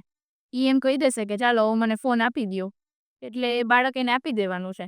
પણ જો આપણે વાત ન કરેલી હોય એમની સાથે અને પછી આપણે એને બ્લેમ કરીએ કે તમે એને આપી દ્યો છો ફોન, લાંબા સમય માટે આપી દ્યો છો, એ પછી બ્લેમ કરવાનો કોઈ ફાયદો જ નથી. બહુ સાચી વાત. કોઈ પણ આપણા વિચાર છે એ બીજા સામે રજૂ કરવા જરૂરી છે, સામેવાળી વ્યક્તિ સામે. એને ખબર પડશે કે તમારા આ વિચાર છે ને તમે આવું ઈચ્છો છો, તો એ પ્રમાણે ફોલો કરવાની ટ્રાય કરશે. વાહ! તમારી ફર્સ્ટ પ્રેગ્નન્સી એન્ડ તમારી સેકન્ડ પ્રેગ્નન્સી, આ બે વચ્ચે શું ડિફરન્સ હતો? તો એક મા તરીકે તમારી અંદર, તમારી કેરમાં, તમારા એક્સપિરિયન્સમાં, તમારા અનુભવમાં શું ડિફરન્સ તમને જોવા મળ્યો હતો? As a first time mother છે ને, હું પણ બધાની જેમ છે ને બહુ મૂંઝાતી, ઘણી બધી પ્રોબ્લેમમાંથી પસાર થતી. બરોબર છે. આપણા મમ્મી છે, સાસુ છે, એ લોકો આપણને શીખડાવવાના જ છે, બરોબર છે. પણ એ વસ્તુ વર્ક નથી કરતી. જે રીતનું બાળક હોય છે એ રીતનું પછી આપણે ચેન્જ થવું પડે છે. સાચી વાત છે. અને હું જે કહું છું ને એ તમારા બાળક સાથે વર્ક નહીં કરે, અને તમે જે કરતા હશો એ મારા બાળક સાથે વર્ક નથી કરવાનું. બરાબર. આપણે આપણા બાળકને સમજી અને શીખતા જઈએ ને એ પ્રમાણે જ હાલે છે એમ. તો એ રીતે અનુભવ કરતા કરતા છે ને ઘણું બધું મેં શીખું, સમજ્યું મારા બાળક માટે. મારો સન છે એ પહેલેથી જ સ્ટબન હતો એકદમ, તો એની સામે હું સ્ટબન બનતી. 1 વર્ષ કે 1.5 વર્ષનો હતો ને, એટલે અમારે બેયને રોજ મારીને રડાવવાનો થાય. હું એની જીદ પૂરી ન કરું, એ મારી વાત નથી માનવાનો. બરોબર. પછી ધીરે ધીરે મેં છે ને સમજવાનું ચાલુ કર્યું કે સ્ટબન સાથે હું સ્ટબન બનીશ એ નહીં ચાલે, મારે જ સમજવું પડશે. એટલે મેં મારી પેરેન્ટિંગ સ્ટાઇલ ચેન્જ કરી, બધું બરાબર વર્ક કરવા માંડ્યું. હવે આ એક્સપિરિયન્સ મને જે થયો એ હું બીજા બધા સાથે શેર કર્યો મેં, બરોબર. કે આ રીતે છે ને તમે તમારી પેરેન્ટિંગ, જે રીતે તમારું બાળક હોય ને એ રીતે તમારી પેરેન્ટિંગ સ્ટાઇલ ગમે ત્યારે ચેન્જ કરવાની અને એ પ્રમાણે હાલવાનું, તો સ્મૂથલી તમારી જર્ની ચાલશે મધરહુડની. 100%. યસ. ટૂંકમાં બાળક પ્રમાણે, બાળકની સ્થિતિ પ્રમાણે, બાળકના બિહેવિયર પ્રમાણે, લાઈફસ્ટાઈલ પ્રમાણે તમારે તમારા અનુભવોમાં, તમારી સ્ટાઇલમાં થોડો ચેન્જ કરવો જરૂરી છે. ટૂંકમાં જ્યાં વાલથી કામ થતું હોય ત્યાં વાલથી કરવું, ને જ્યાં લાકડીથી થતું હોય ત્યાં લાકડીથી કરવું. Yes. એટલે એ દરેક બાળકની જગ્યાએ, લોકેશન, ફેમિલી, એની સાથે સાથે એ વસ્તુ ડિફરન્ટ થતી હોય છે. બહુ સાચી વાત છે. એ જ્યારે પ્રેગ્નન્સી કન્સીવ થાય એ 9 મહિના, આમ તો જ્યારે ખબર પડે લેડીઝને ત્યાં સુધી લગભગ 1 મહિનો જેવું તો ચાલ્યું ગયું, એટલે પાછળના જે 8 મહિના હોય છે એમાં વ્યક્તિએ શું કેર કરવી જોઈએ? એ ટાઈમમાં છે ને ખાસ એક બહુ જ મારે અત્યારના સમયમાં બધાને કહેવું પડે છે કે તમે છે ને તમારી મેન્ટલ હેલ્થનું ખાસ ધ્યાન રાખજો. ત્યારે ઘણા બધા હોર્મોનલ ચેન્જીસના લીધે આપણે ઘણા બધા છે ને મેન્ટલ ઇશ્યુમાંથી પસાર થતા હોઈએ છીએ. નેગેટિવ વસ્તુ તરફ વધારે જલ્દીથી એટ્રેક્ટ થાય. આપણને એવું લાગે કે બધો લોડ આપણા ઉપર જ છે, આપણે જ બધું કરીએ છીએ, બરોબર છે. એવું આમ ઘણું બધું અલગ અલગ ફીલ થતું હોય છે. અને સાથે સાથે હેલ્થ ઇશ્યુઝ હોય, તો એવા ટાઈમે છે ને આપણે કોન્ફિડન્ટ રહેવાનું છે. આપણે ગમતું કામ છે ને એના ઉપર ફોકસ કરવાનું છે. એવું નથી કે તમે બુક જ વાંચો ફરજિયાત, કે એવું નથી કે તમે આર્ટ એક્ટિવિટી કરો ફરજિયાત. જે તમને ગમે છે એ કરો. જેટલા તમે પોઝિટિવ રહેશો એટલી પોઝિટિવિટી બાળકમાં જશે, બાળક એવું જ આવશે. બરોબર. યસ. તમારા જે મધરહુડના જે સમય છે ઇન બિટવીન ક્યારે રડ્યા છો? તમારા બાળક માટે કે પછી મેન્ટલ સપોર્ટ માટે, અથવા તો આઉટ આ જે એટમોસ્ફિયર છે એને રિલેટેડ કંઈ પણ એવી કોઈ ઘટના છે કે એમજી હોય તે આઈ નીડ હેલ્પ, અને તમે એ હેલ્પના માટે તમે ક્યારે રડ્યા છો? એવું કહી શકાય છે ને કે મોમ ગિલ્ટ છે ને એ રિયલ છે. મોમ ગિલ્ટ છે ને એ સતત કોઈ પણ મધર હોય ને એના મનમાં રહેવાનું જ છે. એ ગમે એટલું કરશે ને એના બાળક માટે, એટ ધ એન્ડ એને એ ગિલ્ટ રહેવાનું જ છે. એ ગિલ્ટના લીધે ઘણીવાર આપણે આમ લો ફીલ કરીએ, ચલો હું મારા બાળક માટે આ નથી કરી શકતી, મારાથી આ ખોટું થઈ ગયું. બાળકને આપણે ખીજાઈ લઈએ, ખબર છે કે એના સારા માટે ખીજાણું છે, પછી આપણે બાળકને જોઈને આપણે જ રડીએ કે મારે એને નહોતું ખીજાવાનું, હું કંઈક બીજું પણ કરી શકત, એને ફોસલાવી શકત. ત્યારે આપણા ઉપર આપણું ફ્રસ્ટ્રેશન હોય છે કે એ બાળક ઉપર નીકળે છે. એટલે એ એક બાબત ખાસ ધ્યાન રાખવી જોઈએ દરેક પેરેન્ટ્સે. કે પોતાનું ફ્રસ્ટ્રેશન હોય ને એ બાળક સાથે હોય ને ત્યારે સાઈડમાં જ મૂકી દેવાની. એ તો ચેન્જ કરવું જ પડે. નહીં તો એનાથી બાળક ઉપર બહુ ખરાબ ઇમ્પેક્ટ થાય છે. સાચી એ અત્યારે સમજી નથી શકવાનું, નાનું હશે ત્યારે. તમે એને ખીજાશો, એ સાંભળી લેશે. તમારો ડર રહેશે એના કે હાલો મમ્મા મને ખીજાવાની છે. તમારાથી ડરીને રહે એના કરતાં તમારી સાથે છે ને વધારે વાત કરે, એની સાથે તમારું બોન્ડિંગ વધે, એ વધારે ઇમ્પોર્ટન્ટ છે. વાહ! તમે મમ્મીની વાતો કરો છો, પણ મમ્મીના મનમાં પણ કોઈ વાતો હોય છે.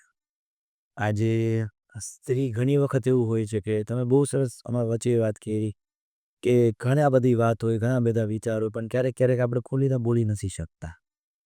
ક્યાંક ને ક્યાંક પરિવાર, પરંપરા, આ બધા ફેક્ટર્સ આડા આવતા હોય છે અને આપણે એ વાતને ગળી જતા હોય. પણ પતિ પત્ની છે ને એ એકબીજાનું પ્રતિબિંબ છે.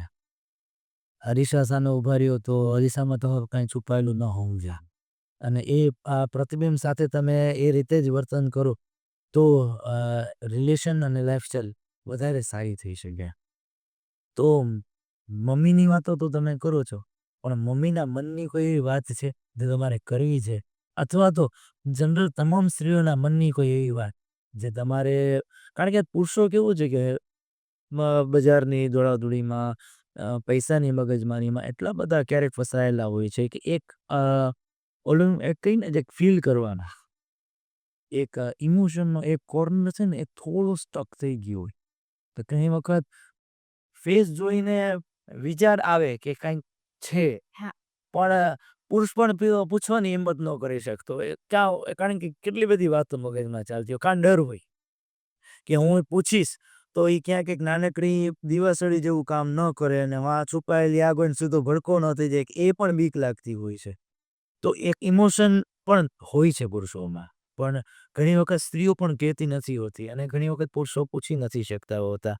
કેટલીક આદતો પડી ગઈ છે વ્યક્તિને અને સુધારી નથી શકતા. ક્યારેક એને પોતાને એમ થતું હોય કે આ નથી કરવું, પણ તોય થઈ જતું હોય છે. પણ એક માતા પિતા માટે એના સંતાનોનું સ્વાસ્થ્ય, એનું સંરક્ષણ અને એનું ડેવલપમેન્ટ એ જ ઇમ્પોર્ટન્ટ હોય છે, નહીં કે જેન્ડર. યસ. અને આજના સમયની અંદર તો હું તો એમ કહું છું કે આ તો અત્યારનો યુગ તો સ્ત્રીઓનો યુગ છે અને આપણો ભારત તો શક્તિ ઉપાસનાનો દેશ છે. યસ. આપણા દેશમાં દુનિયાનો સૌથી લાંબો તહેવાર તો એ નવરાત્રિ છે, જેમાં ઉપાસના કેની થાય તો કે સ્ત્રીની અને શક્તિની ઉપાસના થાય છે. પણ એની સાથે સાથે સ્ત્રીઓની પણ એ જવાબદારી છે કે આપણી સંસ્કૃતિ અને સંસ્કારને પણ જાળવી રાખવા જોઈએ. બહુ પણ હવે જે જનરેશનને ને પેરેન્ટ્સના વિચાર બદલાવા માંડ્યા છે, એના લીધે થોડાક વર્ષોમાં પણ બદલાવ તો આવશે તો ખરા જ. વાહ! આ વસ્તુ નીકળી જશે. લોકો એકબીજાને કહેતા બંધ થઈ જશે. ધીરે ધીરે બદલાવ આપણે લાવશું એટલે થોડાક વર્ષોમાં, હવે જે આજથી 10-12 વર્ષ પછી જે પેઢી હશે ને, એ લોકોને આ બધું ફેસ નહીં કરવું પડે. જે અત્યારે મધર બને છે ને એને કરવું પડે છે ને એ બધું જજ કરવાનું ને એ બધું આપણે નહીં કરી શકીએ. આજથી 15 વર્ષ પછી. ના, પણ તમને બદલાવનું એક સ્વરૂપ તમારી સામે જ બેઠું છે. મારી સામે જે વ્યક્તિ બેઠા છે એમનું નામ છે ભૂમિ મૈયર અને એ બાયકાસ્ટ આહિર કાસ્ટમાંથી બિલોંગ કરે છે અને એમાં ઘણા બધા રિસ્ટ્રિક્શન હોય. પણ આજે તમે દીકરી તરીકે તો હજી મા બાપ છૂટ આપતા હોય, પણ તમે એક વહુ છો, તમે એક પુત્રવધુ છો, અને એ પણ આહિર પરિવારમાંથી છો. આપના 2 સંતાનો છે, છતાં પણ આપને સોશિયલ મીડિયામાં આટલું એક્ટિવ થવા માટે તમારા પરિવારે જે સપોર્ટ આપ્યો છે એ એક બદલાવનું જ સ્વરૂપ છે. હું માનું છું કે એમને ગ્રાન્ડ પેરેન્ટ્સે તમને દીકરી તરીકે જ એક્સેપ્ટ કર્યા છે અને એક્સેપ્ટ કરીને તમે આ જે કામ કરો છો ને સપોર્ટ કરી રહ્યા છે, એટલે બદલાવ શરૂ થઈ ગયો છે. કદાચ એવું છે કે સંખ્યા અને જગ્યા બહુ મોટી છે એટલે બદલાવ આવતા સમય લાગશે, પણ પરિવર્તન સંસારનો નિયમ છે એટલે આવશે એ ચોક્કસ વાત છે, એમાં પણ ના નથી. આજના સમયની અંદર એક સૌથી મોટી ચિંતા હોય છે એજ્યુકેશનને રિલેટેડ. મારું છોકરું ભણે છે, એક્ઝામના કેટલા માર્ક આવ્યા, સ્કૂલે જવાનું જ છે, આ છે. આમ જોવા જઈએ તો આપણે બે લગભગ ઓલમોસ્ટ નિયર અબાઉટ સેમ એજ ના એરાથી બિલોંગ કરીએ છીએ.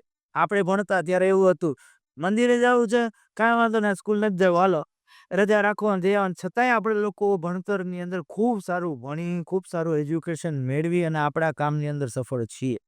પણ અત્યારનો આખો એરા ચેન્જ થયો છે. એમાંય સ્કૂલ્સનું એક જબરજસ્ત બર્ડન હોય છે કે હોમવર્ક કેમ નથી કર્યું, આજે રજા કેમ રાખી, રજા રાખી જ કેમ શકો. અને આ બર્ડનની અંદર ખાસ કરીને લેડીઝ, પુરુષો હજી પણ લિબરલ છે.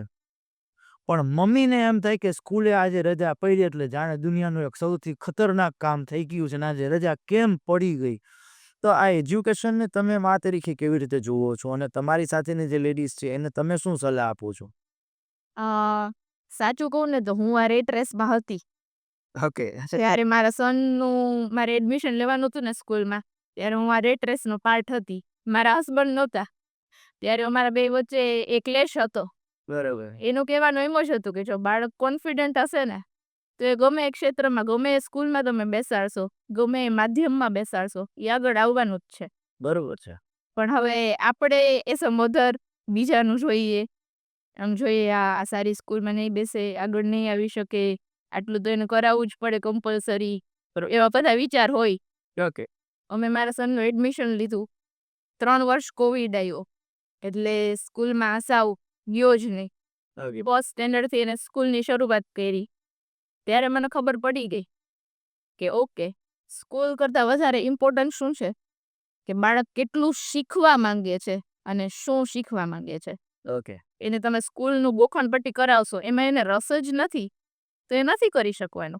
બરોબર. પછી એના ઉપર અનનેસેસરી આપણે પ્રેશર આપવાનો એનો કોઈ અર્થ જ નથી કે આટલું તો તને આ એજમાં તને આવડવું જ જોઈએ, આટલું તો આ એજમાં તારે કરવું જ જોઈએ.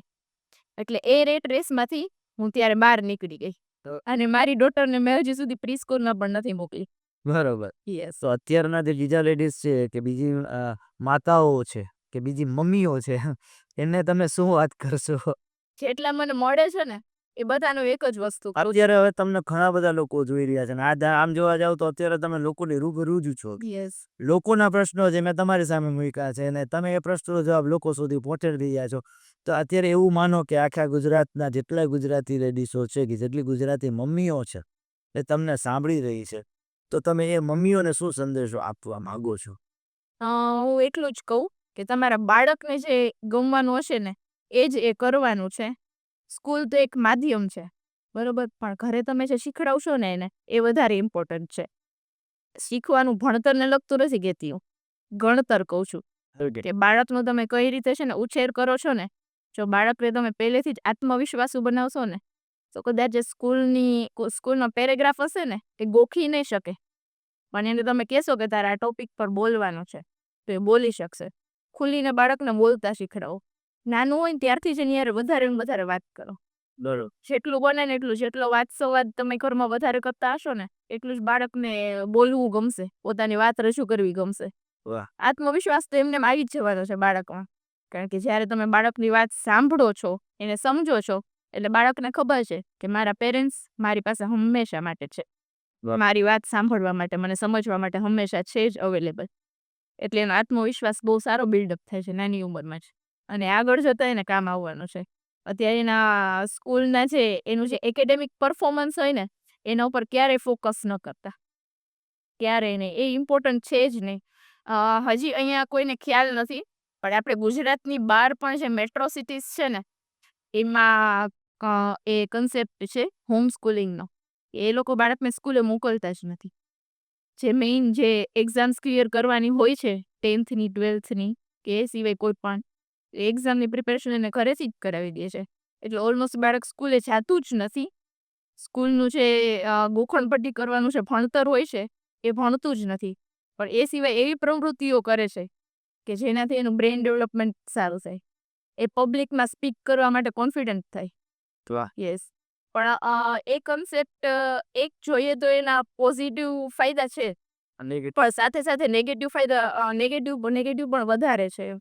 બરોબર છે. કારણ કે બાળકને બહારના વાતાવરણમાં, સોશિયલ એટમોસ્ફિયરમાં મોકલવું એ ખૂબ જ ઇમ્પોર્ટન્ટ છે. એ બહાર નીકળશે તો શીખશે. ના, બહુ સાચી વાત છે. તમે જે રેટ રેસની વાત કરી એટલે કે ઇંદર જોડ એક સાથે સેંકડો ઉંદર દોડ્યા જતા હોય એની અંદર આપણે કોઈ એક હોઈએ, સાચી વાત છે. અને પણ એમાંથી બહાર આવવું જરૂરી છે. શિક્ષણ જરૂરી છે, પણ શિક્ષણ માટે જિદ્દી થવું જરૂરી નથી. શિક્ષણ જરૂરી છે, શિક્ષણ એના ડેવલપમેન્ટ માટે છે. નહીં કે રટવા માટે કે રટ્ટો મારવા માટે. તો એના માટે માતા-પિતાને પણ ખાસ કેર એ કરો કે શીખે છે શું? એ નહીં કે સ્કૂલે જાય છે કે નથી જાતો. તો એ બહુ સારી અને જરૂરી વાત આપે કરી. ખરેખર સરસ મજાની વાતો આપણે પેરેન્ટિંગને રિલેટેડ કરી રહ્યા છીએ. આમ તો હવે આપણે આપણા અંત ભાગ તરફ જઈ રહ્યા છીએ. પણ એક બે વસ્તુ મેં સમાજ વચ્ચે જોઈ છે કે આજના સમયમાં સંતાનો ખાસ કરીને લોકોને પોતાના સંતાનમાં શું ટેલેન્ટ છે એ બતાવવા માટે આમ બહુ એક્સાઇટેડ આપણે જોતા હોઈએ છીએ. ઘરે કોઈ ગેસ્ટ આવે, "જા બેટા ઓલું ગાતો." ઘરે ગેસ્ટ આવ્યા તો પેલા ડાન્સ કરીને બતાવો તો આવું બધું ઘણું આપણે જોતા હોઈએ છીએ. તમે આ વસ્તુને કેવી રીતે જુઓ છો? એને કેવી રીતે ઇવેલ્યુએટ કરો છો? સારી છે કે નથી? અને કદાચ કરવી હોય તો કેવી રીતે કરવી જોઈએ? એક સાથે ઘણા બધા પ્રશ્નો મેં પૂછી લીધા છે, મને ખબર છે. પણ આઈ થિંક મને લાગે છે કે આ બધા પ્રશ્નનો જવાબ એક જ હશે. હા, એટલા માટે. પ્રશંસા બધાને ગમતી જ હોય. પેરેન્ટ્સને ગમતી જ હોય કે મારા બાળકના બધા વખાણ કરે, પ્રશંસા કરે. પણ એ પહેલાના સમયમાં ચાલતું. હવેના સમયમાં એવું છે કે આપણે આપણા બાળકને સમજીને ચાલીએ ને તો એ વધારે સારું હોય છે. બીજા પ્રશંસા કરે, એના વિશે શું કહે, એ તમારા બાળકને કેટલું રેટિંગ આપે છે એ ઇમ્પોર્ટન્ટ નથી. જરાય ઇમ્પોર્ટન્ટ નથી. બરોબર છે. પછી બાળકને પણ ફ્યુચરમાં આદત પડી જવાની છે. સાચું. લોકો પાસેથી પ્રશંસા મેળવવાની, લોકોનું અટેન્શન મેળવવાની. આપણે એવું શીખડાવીએ જ શું કામ બાળકને હા, કે બીજા કહેશે ને એ તારા માટે ઇમ્પોર્ટન્ટ છે હો. બીજા કંઈક તને આમ કહેવાના છે ને એટલે તારે એ ડરીને રહેવું પડશે. તારે આમ તો કરવું જ પડશે. એવું શું કામ આપણે બાળકને શીખડાવવું જોઈએ? બાળકને છે એ ગમે છે, જે એના પેરેન્ટ્સને ગમે છે એ પ્રમાણે જ બાળકને રહેતા શીખડાવીએ. બીજાનો ઓલો શું કહેવાય છે પ્રતિભાવ હોય છે ને એ બાળક માટે એટલો બધો જરૂરી બની જાય ને તો આગળના વર્ષોમાં એને લાઈક એનું 10th આવશે ત્યારે એને એના સ્ટડીઝ કરતાં છે ને વધારે ટેન્શન એ જ રહેશે કે લોકો મને શું કહેવાના છે, મારું રિઝલ્ટ આવશે એના પરથી. પછી કંઈક બીજું બાળક કરવાનો વિચારશે કે મને મ્યુઝિકનો શોખ છે, લોકો શું વિચારશે, આ મ્યુઝિક માટે કરે છે પ્રેક્ટિસ, તો લોકો શું વિચારવાના છે. સાચી વાત છે. લોકોનો કેવો પ્રતિભાવ હશે. તે ઇમ્પોર્ટન્ટ નથી. જે આપણે બાળકને ગમે છે, આપણે કેમ આપણને ગમતું કરીએ છીએ એ રીતે જ બાળકને ગમતું હોય એને કરે એ વધારે ઇમ્પોર્ટન્ટ છે. વાહ! બહુ સાચી વાત છે. જ્યારે એક માં સંતાનને જન્મ આપે છે, એ જન્મથી લઈને લગભગ 8-9 મહિનાનો સમય એવો હોય છે કે બાળકને બહુ કેરફુલી આપણે એને ટ્રીટ કરવું પડતું હોય છે.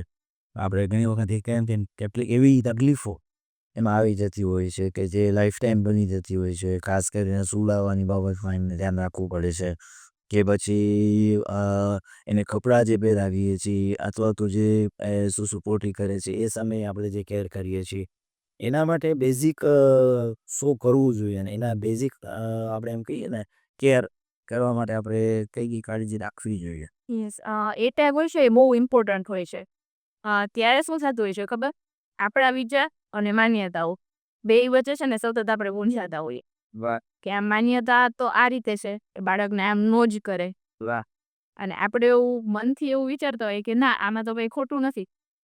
સૌથી પહેલી વસ્તુ એ છે કે ડાયપર પહેરાવવાનું હા, છે. એમ કે ડાયપર ન પહેરવાય, બાળકને નુકસાન કરે આ તે. પણ હવે સાલી બ્રાન્ડના માર્કેટમાં બહુ સરસ ડાયપર્સ આવી ગયા છે કે જે તમે બાળકને પહેરાવશો તો બાળકને એનાથી કોઈ નુકસાન તો નથી જ થવાનું, પરંતુ તમારું કામ ઇઝી થઈ જશે. રાતના બાળક સારી ઊંઘ કરશે.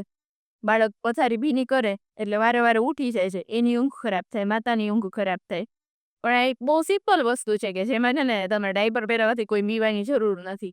બરોબર. બીજી આવી ઘણી બધી વસ્તુ છે. પણ એક વસ્તુ ખાસ કે છે ને તમે 6 મહિના પહેલા બાળકને છે ને પાણી આપવાનું કે બીજું કોઈ પણ ઉપરનો ખોરાક આપવાનું શરૂ ન કરવું જોઈએ.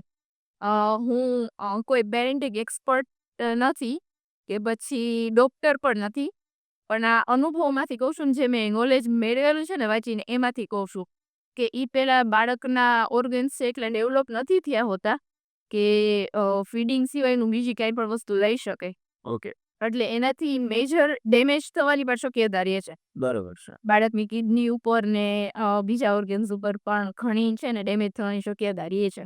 ઓકે, એટલે એ એક ખાસ અવેર થવું જોઈએ બધી જ માતાએ કે 6 મહિના બાળકને પૂરા થવા દ્યો, પછી તમે જમવાની શરૂઆત કરો. અને એક બીજી એક માન્યતા એવી છે કે બાળકને છે ને ચાવતા ન આવડે. એક બહુ ખોટી માનીએ તો બધાના મનમાં એટલી ઘર કરી ગઈ છે ને, મારે એ વાતને લઈને ઘણી બધી કમેન્ટ્સ આવતી હોય, પ્રશ્ન આવતા હોય કે બાળકને દાંત તો નથી, એને થોડું ચાવતા આવડે. પણ એવું હોતું નથી. બાળકને ચાવવા માટે દાંતની જરૂર હોતી જ નથી. એના પેઢા પહેલેથી એટલા ખરા થયેલા હોય અને એને ચાવતાય આવડતું હોય. તમે એના મોઢામાં કંઈક બટકો આપશો ને એટલે વાગડવો મળશે. ઓકે. યસ, એને એની કાંઈ ટ્રેનિંગ લેવાની જરૂર નથી હોતી. જે રીતે બાળક ફીડિંગ કરતા જન્મે ત્યારથી જ એને આવડતું હોય એ રીતે એને ચાવતા પણ આવડતું જ હોય. અને બાળકને દાંત આવશે તે પહેલા આગળના દાંત આવવાના છે. તો બરોબર. એની ચાવવામાં છે જેની ખરેખર કઈ જરૂર જ નથી. બરોબર. યસ. એટલે બાળકને શું એકદમ પીસીને બધો ખોરાક આપે એટલે બાળક સીધું ગળી જાય. આપણે ચમચી ભરીને આપીએ, બાળક બધું ગળી જાય. ઓકે. એટલે એનાથી બાળકને જે હેલ્થ બેનિફિટ્સ મળવા જોઈએ ને ખોરાકમાંથી એ નથી મળતા ખરેખર. જ્યારે બાળક ચાવીને જમે છે ને ત્યારે એને એ ખોરાકમાંથી પૂરેપૂરા હેલ્થ બેનિફિટ્સ મળે છે. એના મસલ્સ છે સ્ટ્રોંગ બને છે અને ઘણા બધા ફાયદા થાય છે જ્યારે બાળક ચાવીને જમે છે ત્યારે. તો એ એક માન્યતા છે ને એ દરેક માતાએ છે ને મગજમાંથી કાઢી નાખવી જોઈએ કે બાળકને બનતું છે ને ક્રશ કરીને જ જમવાનું આપવાનું. પછી બાળક 1.5 વર્ષનો થાય, 2 વર્ષનો થાય, જમતા ન શીખે. એવું પણ કહે છે મારું બાળક 3 વર્ષનો છે પણ હજી એને ચાવતા નથી આવડતું. તો ચાવવા માટે તમે જે કોળી આપવાની વાત કરો છો, તો એ લગભગ કઈ એજથી અને કેટલા મહિને શરૂ કરવું જોઈએ? બાળકને 6 મહિના પૂરા થાય એ પછી આપણે જ્યારે જમવાનું આપવાની શરૂઆત કરીએ તો આપણે દાળ આપીએ. તો દાળ છે ને આપણે બાફેલી દાળ આપીએ. એને પાણી નાખી અને આપણે બ્લેન્ડર ફેરવીને સાવ પીસી નાખીએ અને એ બાળક સીધી પી જાય. એના કરતાં એવું કરવાનું છે, એ બાફેલી દાળ છે એને ચમચીથી હલાવી અને બાળકને ખવડાવવાની છે. એ જે થોડી આખી પાખી દાળ હશે, આમ તો વફાઈ જ ગઈ હોય, કડક ના હોય, એ આખી પાખી દાળ છે બાળકના મોઢામાં આવશે, એ ચાવવાની ટ્રાય કરશે, એને ખબર પડશે. એની બધી સેન્સીસ છે ને એક્ટિવ થશે કે જમવાનું આવ્યું, એમાં એને ઇન્ટરેસ્ટ પડશે કે આ જમવાનું આવ્યું, એ મારે જમવાનું છે. ધીરે ધીરે તમે દાળથી ફ્રૂટને મેશ કરીને અથવા તો સ્ટીમ કરેલું ગાજર આપણે એને આપીએ, એને સ્ટીક આખી હાથમાં પકડાવી દઈએ. ઓકે. બીજી કન્ટ્રીઝમાં તો આ રીતે સેલ્ફ ફીડિંગ બાળકને 6 મહિના પછી આપી દેવામાં આવે છે. એ બાળક જેટલું જમે એટલું, જેટલું ઢોળે એટલું જાતે જ જમે. આપણે એવું નથી કરી શકતા. બીજા એવા પ્રશ્નો મને લોકો સામે કરે, ગળી જશે તો, ગળામાં અટકાઈ જશે તો. હા, બરોબર છે. યસ. એ ચિંતાનો વિષય છે, એ સાચી વાત છે 100%. એટલે એના માટે છે ને આપણે ધ્યાન રાખવું પડે કે બાળક મારો એ છે ગાજરને સ્ટીક પકડાવી દે અને ગાજર સીધું મોઢામાં ઉતારી દે અને ફસાઈ દે તો જનરલી મોટા ભાગે એવું નથી થતું હોતું કારણ કે બાળકને ચાવતા આવડતું હોય છે અને બરાબર સ્ટીમ કરેલું ગાજર હોય એના મોઢામાં જશે, દબાવશે બાળક એટલે ખાઈ જવાનું છે. પણ એવા પ્રશ્ન થતા હોય છે, ખોટું નથી, અમુક વાર થતા હોય છે કે બાળક આખે આખું સ્વેલો કરી લે. તો એના માટે આપણે બાળકને થબડાવીને કાઢવું પણ પડે. ટમેટો આપણે બાળકને આપીએ છીએ તો છાલ કાઢીને આપીએ, છાલ ચોંટી જવાનો કે એવો ઇસ્યુ થતો હોય કે બીજા કોઈ ફ્રૂટ આપીએ. ઓકે. હા, તો થોડી આપણે કેર કરવી પડે. પણ બાળકને તમે 1 મહિનો આપશો એટલે એ શીખી જવાનું છે કે મારે આમ ચાવીને જમવાનું છે. 3 વર્ષ સુધી એ ગળીને જમે એના કરતાં આપણે એને પહેલેથી જ આપીએ તો એ ક્ષમતા શીખી જાય એ વધારે સારું. ટૂંકમાં આપણે કદાચ એને આપીએ છીએ, થોડી કેર સાથે આપીએ છીએ, તો એને ચાવવાની પણ ટેવ પડશે. એના જે ફૂડના જે ન્યુટ્રિશન્સ છે એ પણ એના સુધી પ્રોપર પહોંચશે અને એના જે સેન્સીસ છે એ પણ એક્ટિવ થશે. બીજું, તમે બહુ સરસ વાત કરી કે આજના સમયમાં ડાયપર, વડીલોને કંઈક ડાયપર થોડું પહેરાવે. હા, એની પોતળી જ પહેરાવાય અને એ સૂસું પીપી કરે છે તરત સાફ કરી નાખાય. પણ ડાયપર પહેરાવીએ છીએ તો એને એની ઊંઘ, એનો ગ્રોથ પ્રોપર થાય છે. એવી ઘણી બધી માન્યતાઓ છે. એના સિવાય બીજી કોઈ માન્યતા તમને ધ્યાનમાં આવે છે જે લોકો તમને પ્રશ્ન પૂછતા હોય? હા, ઘણી વાર લોકો એવું કહેતા હોય કે બાળકને પડખું ફેરવીને નહીં સુવડાવવાનું, સીધું જ સુવડાવવાનું. એમ નાનું હોય બાળક તો એને પડખું ન ફેરવાય. પણ એવું નથી હોતું. બાળક જ્યારે ગર્ભમાં હોય ત્યારે ગમે એ બાજુ પડખું ફરીને સૂતું હોય બધું શીખીને જ આવ્યું હોય છે. ઓકે. આપણે બહાર આવીને એને ખોટું ડિસ્ટર્બ કરીએ અને જે રીતે સૂવું હોય એ રીતે ન સૂવા દઈએ. આમ પીડિયાટ્રિશિયન્સ પણ છે ને એ કહેતા હોય છે કે બાળકને જે પોઝિશનમાં સૂવું હોય ને એ રીતે સૂઈ શકે છે. ઓકે. મારી ટેગલાઇન છે લેટ્સ મોટિવેટ ધ હ્યુમેનિટી. એટલે માનવતાને, માણસાઈને આપણે મોટિવેટ કરીએ. અને હું માનું છું ત્યાં સુધી માતૃત્વ જેવું સક્ષમ આ દુનિયામાં કંઈ નથી. કારણ કે માતૃશક્તિ આજે દુનિયાની અંદર એક નવા જીવને લઈને આવે છે અને એનાથી વધારે વિશેષ શું હોય? અને ઘણી વખત માતાઓ ડિમોટિવેટ થતી હોય છે પોતે મેન્ટલ હેલ્થના ઇશ્યુઝથી એ લોકો ફાઇટ કરતા હોય છે.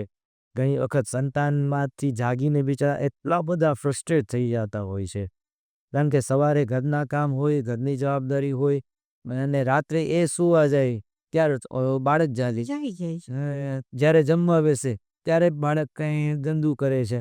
તો એટલા બધા ક્યારેક ફ્રસ્ટ્રેટ થઈ જતા હોય છે કે એવું પણ બોલતા સાંભળ્યા છે, આના કરતાં તો હજી છોકરા ભોળા થઈ રહ્યો તો સારી જોબ આપણે કહી શકાય. જોબ કહી શકાય.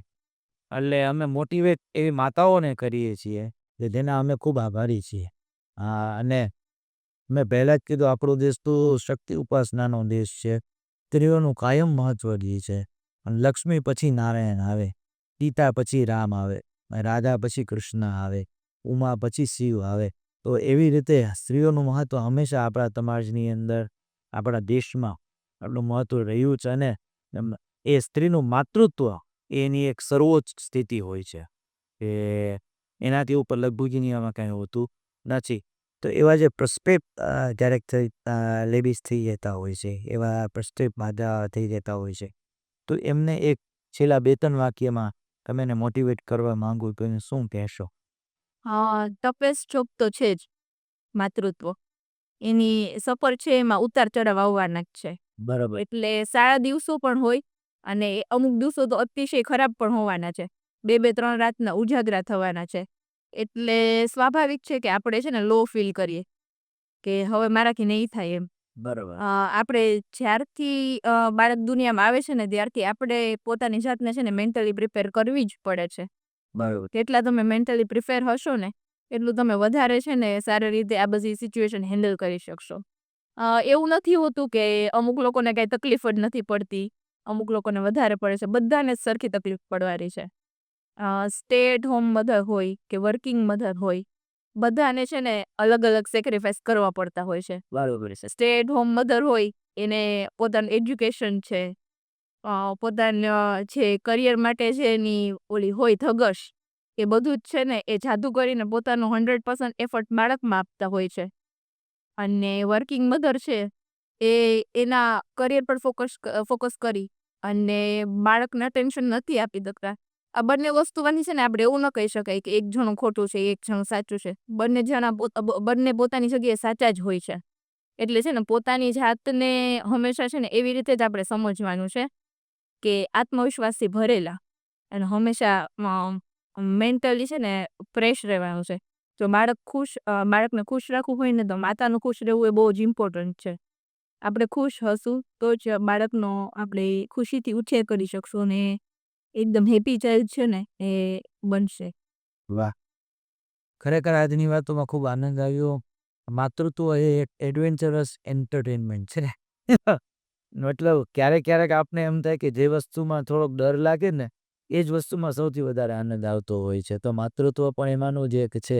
અને આજે આપણી સાથે મમ્મીની વાતો લઈને જે લોકો સુધી જાય છે, એવા ખૂબ જ રાજકોટમાં અને સૌરાષ્ટ્રમાં અત્યારે જેનું જાણીતું નામ છે, એવા ભૂમિ મૈયર આપણી સાથે હતા. અને એમની સાથે ઘણી બધી પેરેન્ટિંગ રિલેટેડ, સંતાનો માટેની, પરિવાર માટેની, હસબન્ડ વાઈફના રિલેશન માટેની, ગ્રાન્ડ પેરેન્ટ અને બાળકના રિલેશન માટેની ઘણી બધી વાતો કરી અને એમાંથી ઘણું બધું જાણવા મળ્યું. અને ખરેખર આનંદનો વિષય હતો આજે. અને અમને એવી આશા છે કે આ પોડકાસ્ટ દ્વારા, આ વાતો દ્વારા તમને પણ કંઈક નવું જાણવા, જોવા અને શીખવા મળ્યું હશે. જો આપને પણ આ વિડીયો ગમે તો તમારા મિત્ર વર્તુળ, તમારા ફેમિલી અને તમામ લોકો સુધી પહોંચાડવામાં અમારી મદદ કરજો. અને અમારા બોટિંગ હ્યુમન ચેનલની અંદર જોડાયેલા રહેજો, જેથી કરીને અમે આવી સુંદર મજાની, સરસ મજાની વાતો આપ સુધી પહોંચાડી શકીએ. આજના પોડકાસ્ટને આપણે અત્યારે અલ્પવિરામ સુધી લઈ જઈએ, કારણ કે અમારી એક રીત છે, અમારો એક રિવાજ છે કે ચર્ચામાં કોઈ વિરામ હોઈ શકે નહીં. એટલે અમે પૂર્ણ વિરામ નથી મૂકતા, માત્ર અલ્પ વિરામ મૂકીએ છીએ. નેક્સ્ટ વિડીયોમાં મળીશું કોઈ નવા વિચાર સાથે, કોઈ નવા વ્યક્તિ સાથે, કોઈ નવી વાતો સાથે. અમારી સાથે જોડાયેલા રહો મોટિવ હ્યુમનની અંદર. અને અમે પ્રયત્ન કરતા રહીશું આપને મોટિવેટ કરવા માટે. મળીએ નેક્સ્ટ વિડીયોમાં.